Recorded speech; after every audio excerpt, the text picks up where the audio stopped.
वो पाकिस्तान आए, हो सकता है वो पाकिस्तान ना आए। हुकूमत जो है वो कभी धमकियां लगाती है, कभी बैकफुट पे चली जाती है, लेकिन जितनी धमकियां इस हुकूमत ने लगाई हैं ये सारी अब रिकॉर्ड का हिस्सा बन गई। कासिम और सलमान जब अभी अमेरिका जाएंगे तो वो ये सारी धमकियां निकाल कर जो इंसानी हकूक़ की तंजीमें हैं या जो बाअसर लोग हैं जिनसे उनकी मुलाकातें होनी है वो उनके सामने रखेंगे कि इस लेवल की धमकियां हमें दी जा रही हैं, हमारे वालिद को इस अंदाज में रखा गया है, हमारी उनसे आखिरी बात ये हुई थी और उसके बाद से अब तक हमारी बात नहीं करवाई जाती। हम अपने बाप को मिलने जाने की जब बात करते हैं तो हमारे साथ इस किस्म का सलूक है और इस किस्म की धमकियां हमें दी गई हैं। अब वो ये चीज़ें सामने रखेंगे। मुझे कुछ ज़राए ने बताया कि इमरान खान साहब की रिहाई के हवाले से ये नौजवान आने वाले दिनों में कुछ मौसर इकदाम करने जा रहे हैं। जो लोग इनसे जुड़े हैं उनमें से एक शख्स ने मुझे ये इन्फॉर्मेशन दी है कि अब उन्होंने अपनी फैमिली के अंदर ये फैसला किया है और बताया सबको कि हमारे वालिद जेल में हैं, हम ये समझते हैं कि वो बेगुनाह जेल में हैं और सब कुछ करके देख लिया है।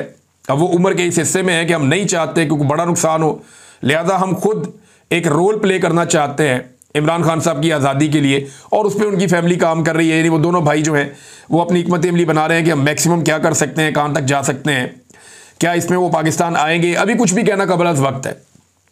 मेरे ख्याल में अगर वो इमरान खान साहब से मिलेंगे भी ना तो उसके बाद उन्हें इंटरनेशनली इन मामलात को उठाना चाहिए क्योंकि वहाँ से प्रेशर एक बहुत बड़ा जनरेट होता है। पाकिस्तान के अंदर जो जिम्मेदारी है वो उन तमाम लोगों की है जिन्होंने इमरान खान के नाम के ऊपर वोट इकट्ठा करके कौमी असम्बली और सूबाई असम्बली की सीटें जीती हैं या जिन्होंने ओहदे लिए या जो मुख्तलिफ पोजीशंस के ऊपर आकर पहले भी बैठे रहे और अभी भी बैठे हुए हैं। तो इन लोगों की ज़्यादा जिम्मेदारी है पाकिस्तान में यहाँ पे आवाम को मोटिवेट करने की, निकालने की। बतौर इमरान खान के बेटों के वो पूरी दुनिया के अंदर जाके इस मामले को उठा सकते हैं।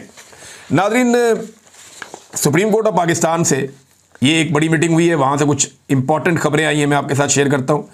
चीफ जस्टिस याह्या आफरीदी की ज़ेर सदारत नेशनल जुडिशल पॉलिसी कमेटी का इजलास हुआ है और इसके अंदर जो सबसे इंपॉर्टेंट बात है, यानी जो मेरे दिल के भी बहुत करीब है, उन्होंने जबरी गुमशुदगियों के ऊपर गहरी तशवीश का इजहार करते हुए यह कहा कि अदलिया बुनियादी हुकूक के तहफ़्फ़ुज़ पर किसी सूरत समझौता नहीं करेगी।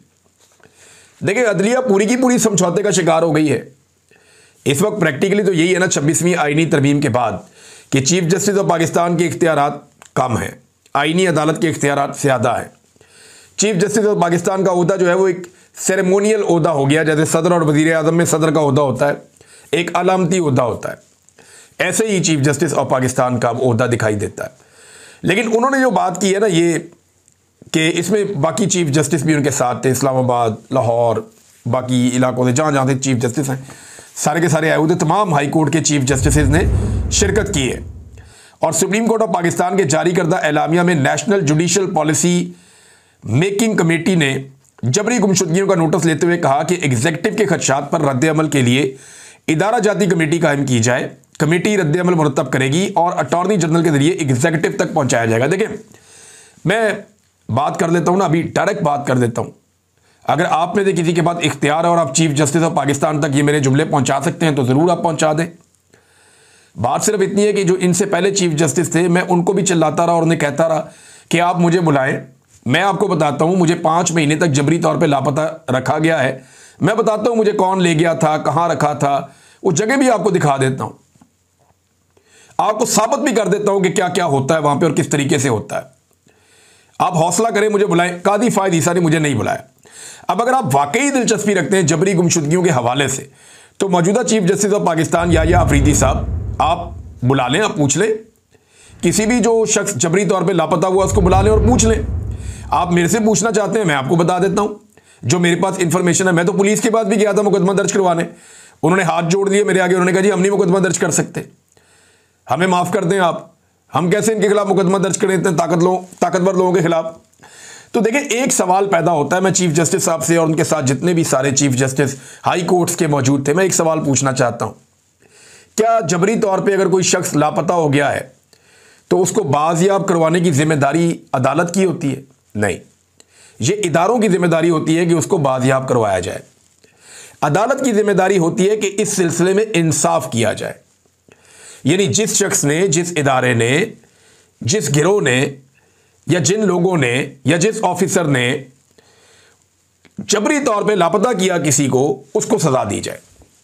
जब तक आप सजा नहीं देंगे ना, जब तक आप एहतसाब नहीं करेंगे उन लोगों का जो जबरी तौर पे इंसानों को लापता करते हैं, या जो जबरी गुमशुदगियों के लिए जिम्मेदार हैं, या जो फोर्सफुली इंसानों को उठाकर ले जाते हैं, उन्हें मारते हैं, टॉर्चर करते हैं, इल्लीगल हिरासत के अंदर रखते हैं, जब तक आप उन अनासर को पकड़ के सजा नहीं देंगे ना, जब तक आप उन्हें लाकर कानून के कटहरे के अंदर खड़ा नहीं करेंगे, तब तक यह मामला ठीक नहीं होगा। मैं आपको कोरे कागज पे लिख के देने के लिए तैयार हूं कि जब तक आप ऐसे अनासर को कानून की गिरफ्त के अंदर नहीं लेकर आएंगे, यह मामला ठीक नहीं होगा। यही चैलेंज मैंने काजी फायद ईसा साहब को भी किया था। आज आपको भी मैं यही कह रहा हूं कि आप किसी एक केस के अंदर मिसाल बना दें किसी एक ऑफिसर को, किसी एक बंदे को। सब जानते हैं पाकिस्तान की मिलिट्री एस्टेब्लिशमेंट और पाकिस्तान के जो इदारे हैं सिक्योरिटी के, वो इसके पीछे होते हैं। जबरी तौर पे लापता करने के मामलात में ये कोई ढकी छुपी बात नहीं है, आलमी सतह पे छपी है। जितने बंदे छूट कर आते हैं, आप किसी को अपने चेंबर में बुला लें और बुलाकर पूछें आपको कौन ले गया था। बुला लें आप सदाकत अब्बासी को, उस्मान डार को पूछें कौन ले गया था। आप बुला लें ना, मंजूथा साहब को बुला लें, पूछें उनसे उन्हें कौन ले गया था, वो आपको बता देंगे। आपकी अपनी जुडिशरी से उनका ताल्लुक है, सीनियर लॉयर है वो, उन्हें बुलाकर पूछ लें। और वकला जो गायब हुए थे उन्हें बुलाकर पूछ लें, आप सब आपको बता देंगे उन्हें कौन उठाकर ले गया था, कहां ले गया।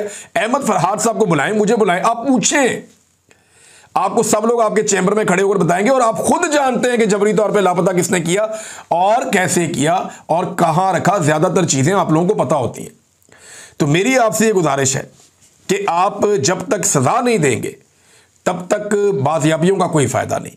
ये लोग जबरी तौर पे लापता होते रहेंगे, क्योंकि लापता करने वालों को ये पता है कि हमारे खिलाफ एक्शन कोई नहीं होना, किसी अदालत ने हमारे खिलाफ कुछ नहीं करना, लिहाजा वो दीदा दलीली के साथ यही काम करते हैं और फिर करते रहेंगे। नाज़रीन, एक और डाटा मेरे पास आया और ये महंगाई के हवाले से बड़ा इंपॉर्टेंट।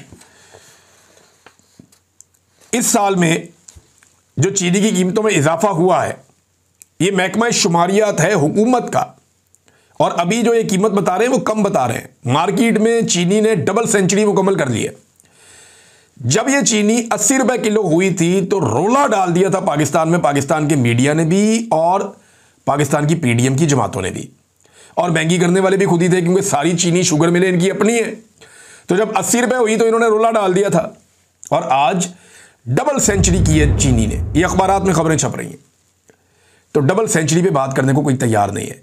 हुकूमत खुद महकमा शुमारियात इस बात का एतराफ कर रहा है कि 55 रुपए किलो इजाफा हो गया अभी चीनी के अंदर, और चिकन की कीमत में 70 रुपए किलो इजाफा हुआ जुलाई के पहले एक हफ्ते के अंदर। 51 अशिया जरूरत जो है उनमें से 19 की कीमतें एकदम बढ़ गई हैं, सिर्फ 6 की कीमतें कम हुई हैं। तो ये पाकिस्तान में महंगाई लगातार फिर ऊपर की तरफ जा रही है, लेकिन किसी की इसकी तरफ तवज्जो नहीं है, कोई इसकी तरफ तवज्जो देना ही नहीं चाहता। ताजिर हैं वो भड़के हुए हैं। ये ताजिरों को मैं पढ़ रहा था, वो कह रहे हैं जी हमने टैक्स नहीं देना, हम एहतजाज में जा रहे हैं। ताजिरों को गुस्सा अपनी जगह पे है, वो कहते हैं जी हमें कुछ सहूलत मिले तो हम टैक्स देना। तो आप उनकी बातें तो सुने ताजिरों की। वो कहते हैं जी इमरान खान के दौर में गुर्बत कम थी, आप 45% पर ले गए। 135 अरब डॉलर जो आपने IMF से लिया उसका आप हमें हिसाब तो देना, पहले आपने हमारे ऊपर कितना खर्च किया।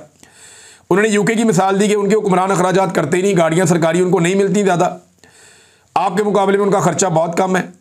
दुनिया पे उन्होंने हुकूमत की है, और आप 1 लाख लग्जरी गाड़ियां आपके लोग इस्तेमाल कर रहे हैं, ब्यूरोक्रेट और वजीर, इनका तो हिसाब दें पहले। जो पेट्रोल इस्तेमाल कर रहे हैं उसका हिसाब दें पहले। 8200 अरब उन्होंने कहा जी ये सूद में आप दे रहे हैं हर साल, आपने कर्जा हमसे पूछ के लिया था, अगर लिया है तो बताओ कहां खर्च किया, कर्जे का हिसाब तो हमें दो। वो पैसा आपने किकबैक्स के अंदर, रिश्वतों के अंदर वो आपने पहुंचा दिया दुबई में, लंदन में, अमेरिका में, स्विट्जरलैंड में। पैसा तो आप पाकिस्तान से बाहर लेके सारा कर्जा लेते हैं अवाम के नाम पे, अवाम पे लगाने के बजाय पैसा बाहर ले जाते हैं, और अवाम को आप हिसाब देने के लिए तैयार नहीं कि पैसा आया तो खर्च कहां पे हुआ, किन के अकाउंट्स में ये पैसा है, सारी दुनिया जानती है। ये भी उन्होंने कहा ताजिरों ने।